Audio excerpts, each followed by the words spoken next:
Welcome to Whispers from the Walls, everyone. It's just us two tonight, Bob. The women have abandoned us, temporarily at least. You say that like it's a bad thing? Haha, nah, I'm kidding. It's good to have a dedicated man talk episode though, right? Sometimes you just gotta dive deep into certain topics that, resonate with the masculine experience. Well, exactly. And tonight, I really want to tackle something that's been on my mind. Something I think is fundamental to who we are as men, and frankly, crucial for healthy relationships and a thriving society. Let's just dive right in, shall we? Men want to protect women. Whoa, straight to the point, John. I love it.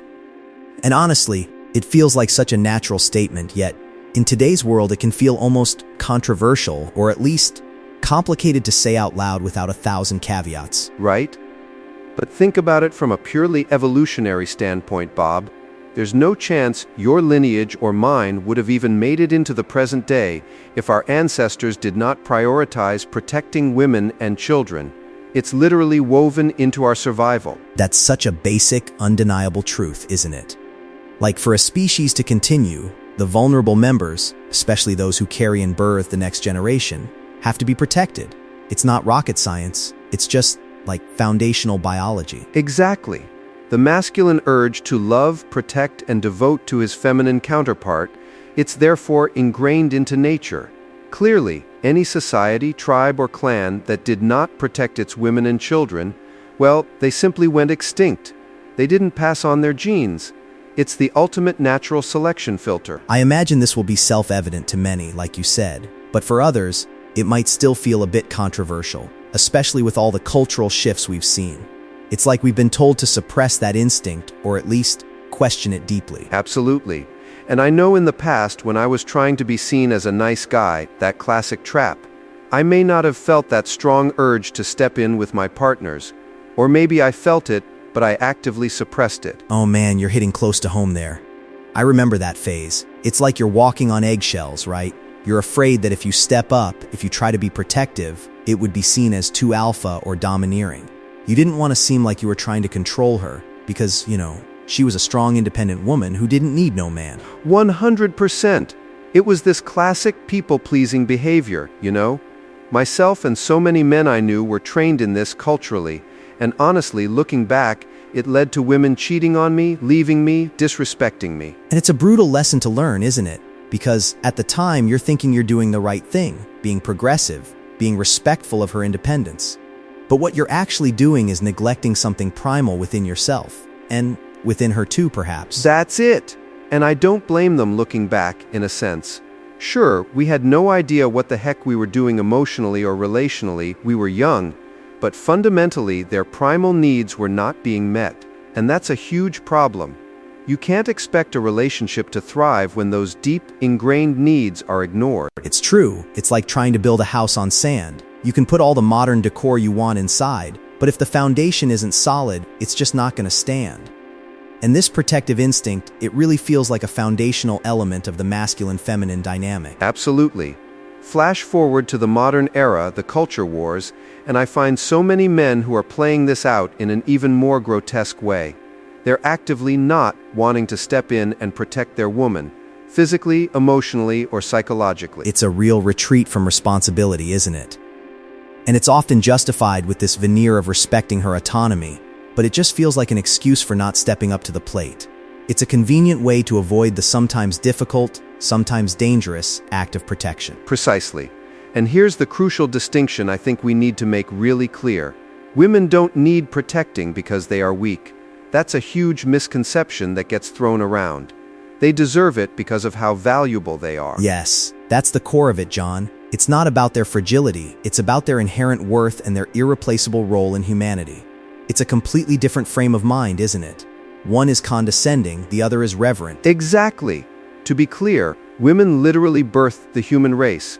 They raised entire generations. They make a house a home, right? And they manage and run the entire internal circuits of the tribe and village. Historically, that was their domain, and it was absolutely vital. They're the heart of everything.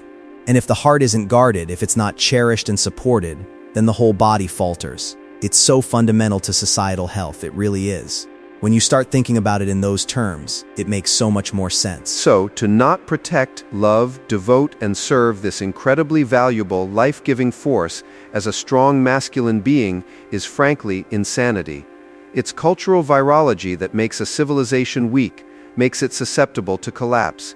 It goes against natural law. When you put it that way, it's stark, isn't it?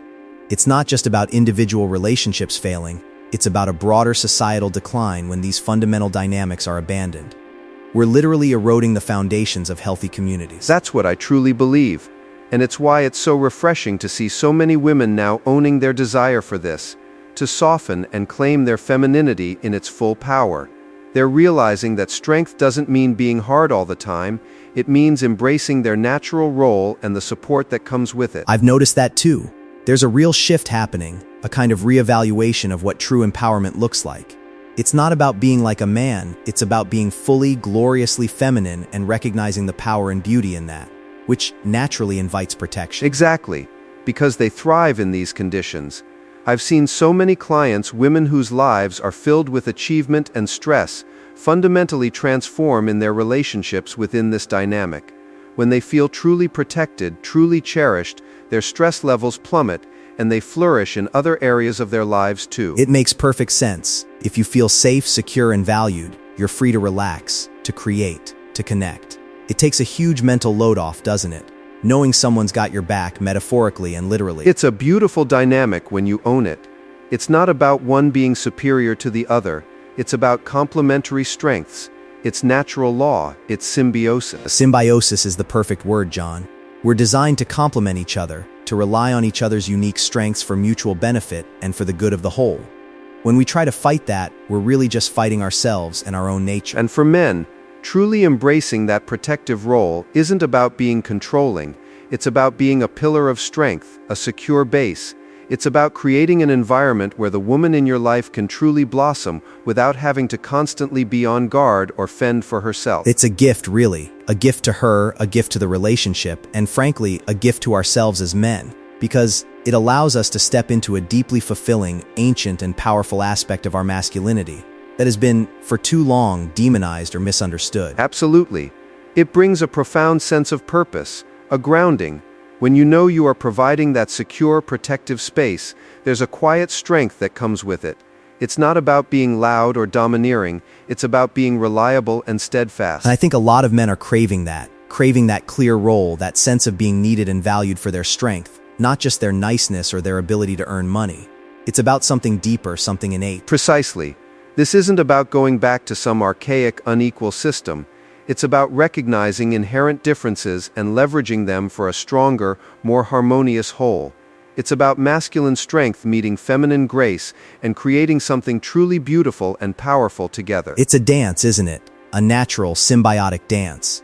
And when both partners understand and embrace their roles, that's when the magic happens.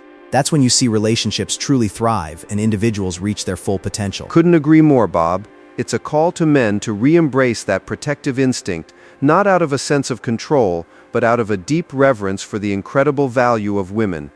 And for women, it's an invitation to soften, to trust, and to allow that protection. It's about creating a safe harbor, a true home, where everyone can thrive. And that, my friend, is a vision of society I can absolutely get behind.